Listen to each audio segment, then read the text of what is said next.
What did he do to assuage any fears about his inexperience as a head coach?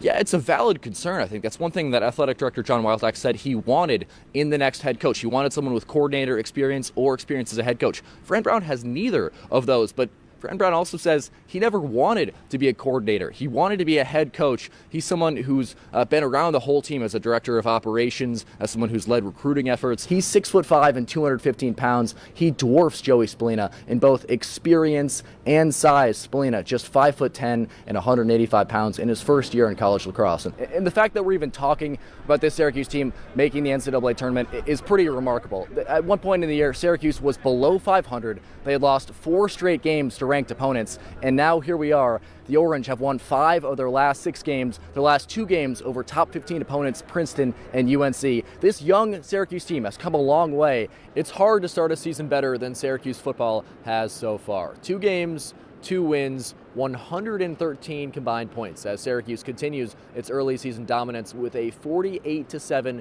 drubbing of Western Michigan. Head coach Gino Babers thinks this early season momentum can propel his team throughout the rest of a really tough schedule.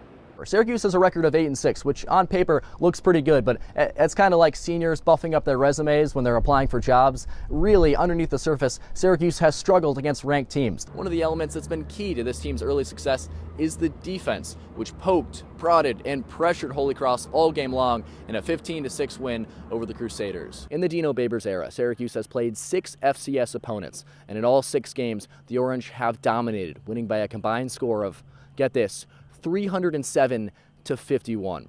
From outside SU Soccer Stadium on South Campus, welcome to sports. I'm Peter Elliott. How about a chance for the SU men's soccer team to right the ship? The 7th-ranked Orange taking the pitch at the top of the hour after a loss on the road on Friday. They just couldn't keep pace with number 21 Duke falling 5-3 in Durham. Well, Ryan, you mentioned Benny Williams, obviously not one of those 8 guys who suited up tonight for SU. He is still suspended. We don't know the terms of that suspension or when he will be coming back, but he is one of those talented returners for this SU squad alongside Chris Bell, Justin Taylor, Malik Brown. The list goes on. Mike, what returners have improved year over year for this Orange squad? We know that Syracuse fans can be, at times, a little irrational, but what's more rational than looking into a glass orb that predicts the future? Let's do that right now. Are you guys ready to look into the future? We can certainly project. I don't know if I'm going to be able to do it as well as this guy right here, but we'll try our best. I'm not sure either, but we might have to get Adrian Autry out of there because he looks stuck. Let's start first with the Aladdin of this team because he flies just as high. It's Judah Mintz. They were hitting shots from Clinton Square tonight, 8 for 12 from beyond the arc in the second half. 3-point defense, that was a problem for Syracuse last year. But Mike, is it any better this year? Well, it was fun while it lasted. In what was supposed to be the marquee game of the season, in front of the biggest home crowd, the Orange peeled. Syracuse's undefeated start to the season coming to an end on Saturday in an ugly 31-14 loss to Clemson. All of the worst coming out in a Syracuse team that so far to this season had played its best. I do know Metallica a little bit. I don't think Syracuse has to sleep with one eye open against Virginia Tech. This is a Hokies team that they can easily dispatch, and I think that bye week really plays to their favor, especially after 2 tough road tests in North Carolina and Florida. So I think the Orange can rebound after a tough game against Florida State. I think they can win one at Lane Stadium. Max, I didn't know you were playing tic-tac-toe here. You seem going all red, very pessimistic on the Orange. It's a very pretty grid, you have to say. Well, hey, you know who's not going to lose tonight? Hopefully Syracuse basketball. Peter? That'd be pretty great, John. We're tacoing all about it here in sports. But first, how about this guy right here? Head coach Fran Brown introduced on campus yesterday. The reaction from alumni and the impact it's having on recruiting. And John, we'll talk about basketball, a heaping coverage of sports. We'll have the highlights from last night's women's basketball game and a preview of tonight's men's contest. All that and a couple tacos after the break here on News Live at 6. And now, your CitrusTV Sports Report. A new era of Syracuse football begins today. Please join me in welcoming head coach Fran Brown. A new era indeed. Brown is in town. Welcome into sports. I'm Peter Elliott. The introductory press conference is a big moment for every college football head coach, a chance to set the tone for their tenure and establish support from players, fans, and donors. Fran Brown did all of that on Monday, speaking off the cuff and from the heart about his values and experience. The alumni in the Lally Center cheered approvingly, and the fanfare extended to social media. Beloved former quarterback Eric Dungy, who led the team to that thrilling 10-3 season in 2018, taking to X, saying he loves the hire.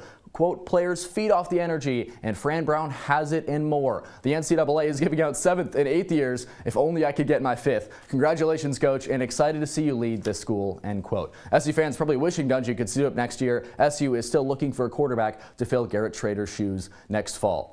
And now we know about Fran Brown's reputation for talent evaluation and development. 247 Sports tabbing him as the nation's best recruiter while he was at the University of Georgia. And he's bringing along a staff that shares his talent for luring top talent. Elijah Robinson comes over from Texas A&M, where he served as the defensive line coach and most recently the interim head coach. Offensive coordinator Jeff Nixon is reportedly coming in from the New York Giants. You can see the rest of his coaching staff there as well. And Brown not wasting any time, saying he would leave campus to hit the recruiting trail just hours after his press conference. This weekend, Syracuse is gearing up for what looks like the biggest few days of on-campus recruiting in a long time. Take a look at all those players and all those stars visiting the 315, a direct result of this new hire. Brown will make his first public appearance at tonight's men's basketball game and deliver a speech to fans.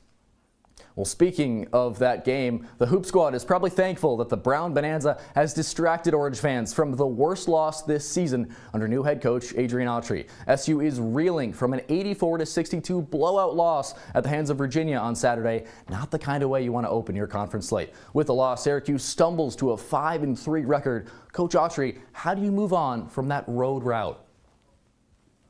Put it behind you. It's just, we got another game coming up. You can't dwell on that, whether you win or lose. That's just always what you have to do. This early part of the season, we still have a lot of games left, so we got to, put this game behind us and get prepared for our next opponent.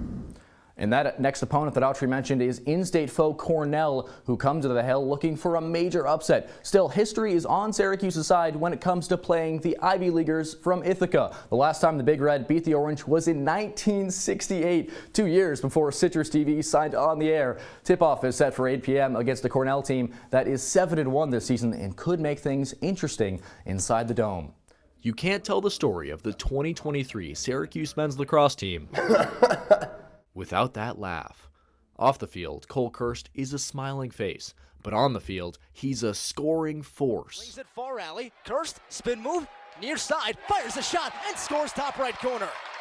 That feeling is really special. I think as we work hard throughout the entire week, putting one in the back of the net against an opponent is something you really work towards, and also to work to get the W. In a season that saw young talent shine, the grad transfer from Lehigh University was one of a handful of veterans who brought experience and leadership to an Orange team that is green and growing. Despite it being his first year at SU, Kirst was voted as a captain by his teammates before the season. Head coach Gary Gate says number 40 was a natural fit to wear the C on his jersey. Cole is he's what you would call a natural leader, and he's just got a magnetism about him, and he's about doing the right thing all the time. Over the course of the season, Kirst played his way into a starting role on an offense loaded with talent, scoring 26 goals, dishing 11 assists, and giving countless defenders the horns with his signature move, the bull dodge.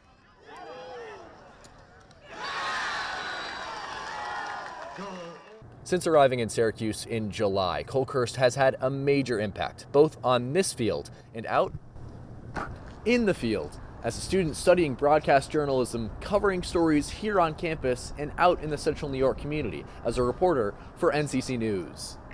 Bird Library opened September 5th, 1972. Kirst's academic pursuit has affectionately earned him a nickname, the BDJ Kid. It's cool to be on both sides of it, and hopefully I can continue to learn and grow and be on the back end and ask professional athletes, whether it's in the NBA or NFL someday. Whether it's in the locker room or in the newsroom, Cole Kirst is just a type of guy that you want on your team. We got him, so we're happy. And so is Cole Kirst. For Citrus TV, I'm Peter Elliott.